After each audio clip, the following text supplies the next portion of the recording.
இந்த சேனலை சப்ஸ்கிரைப் பண்ணாதவங்க சப்ஸ்கிரைப் பண்ணிடுங்க. மறக்காமல் பெல் பட்டனையும் ப்ரெஸ் பண்ணிடுங்க.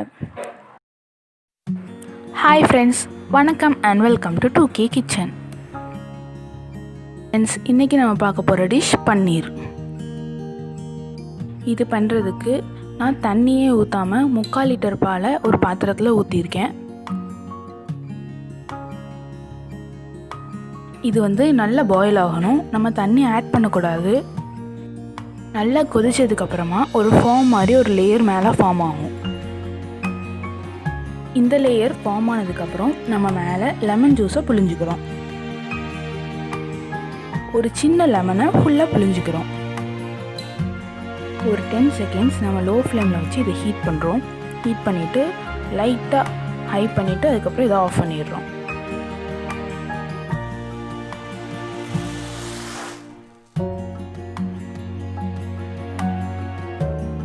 அதுக்கப்புறம் ஒரு பெரிய பாத்திரத்தை நம்ம கீழே வச்சுட்டு அதுக்கு மேலே நார்மல் ஃபில்ட்ரு வச்சு அது மேலே ஒரு காட்டன் கிளாத்தை நம்ம விரிச்சுக்கிறோம்.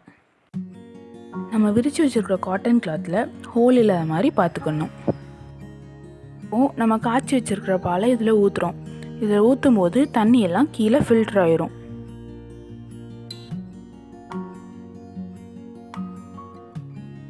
மேலே இருக்கிறது கொஞ்சம் தண்ணியாக தான் இருக்கும். அந்த கிளாத்தோட 4 எண்டையும் பிடிச்சி ஒரு ரொட்டேட் பண்ணும்போது தண்ணி ஃபுல்லாக போயிடும். தண்ணியெல்லாம் நல்லா ஃபில்ட்ரு ஆனதுக்கப்புறம் ஒரு வெயிட்டான ஆப்ஜெக்டை இது மேலே நம்ம வச்சுக்கிறோம். இந்த ஆப்ஜெக்ட் தான் இருந்துச்சு, ஸோ அதனால் நான் இதை வச்சுருக்கேன். மேலே வச்சதுக்கப்புறமா ஒரு 1/2 an hour கழித்து நம்ம இதை ஓப்பன் பண்ணி பார்ப்போம். ஓப்பன் பண்ணி பார்க்கும்போது நம்மளுக்கு பன்னீர் ஸ்கொயர் ஷேப்பில் கிடைக்கும். இதை நம்ம வேணுங்கிற சைஸ்க்கு வேணுங்கிற ஷேப்புக்கு கட் பண்ணிக்கலாம். இந்த வீடியோ இல்லை இந்த ரெசிபி பிடிச்சிருந்தா லைக் பண்ணுங்கள்.